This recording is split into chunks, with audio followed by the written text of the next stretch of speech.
కూటమి ప్రభుత్వం వచ్చాక ప్రజలు తీవ్ర ఇబ్బందులు ఎదుర్కొంటున్నారు. ఎన్నికల్లో ఇచ్చిన హామీలను మరిచిన చంద్రబాబుపై మండిపడుతున్నారు. ఎవరిని కదిపినా బాబు సర్కార్పై ఆగ్రహం వ్యక్తం అవుతోంది. ఇచ్చిన హామీలను నెరవేర్చకుండా ఎంతమంది పిల్లలైనా కనండి అంటున్నారని ఫైర్ అవుతున్నారు.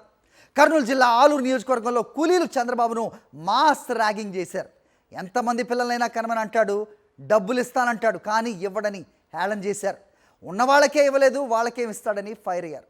ఎన్నికల ముందు ప్రతి ఒక్కరికి 1800 చెప్పి పేదోళ్లను మోసం చేసి ఒక్క రూపాయి కూడా ఇవ్వలేదన్నారు. గత వైఎస్ఆర్సీపీ ప్రభుత్వంలో ఇలా చేయలేదని, చాలా బాగా ఉందని వారంతా ఇప్పుడు గత ప్రభుత్వాన్ని గుర్తు చేసుకుంటున్నారు.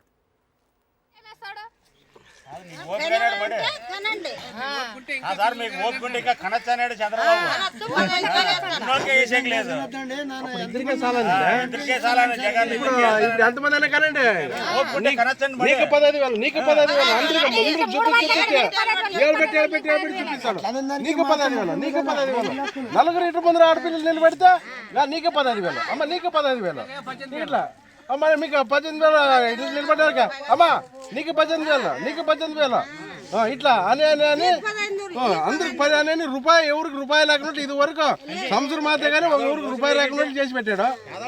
అంతా పేదవాళ్ళంతా మోసం చేసి ఫస్ట్ మనం అప్పుడు వైఎస్ఆర్ దాంట్లో ఎవరు ఇట్లా అన్నట్ల పేదవాళ్ళు ఎవరు ఇట్లా మాటలు కానీ ఎవరు నోట్లోకి వచ్చింది లేదు.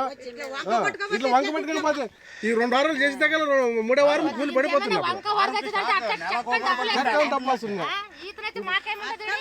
రూపాయలు లేదు మనకి. కన్నడకి ఇంకా కన్నడ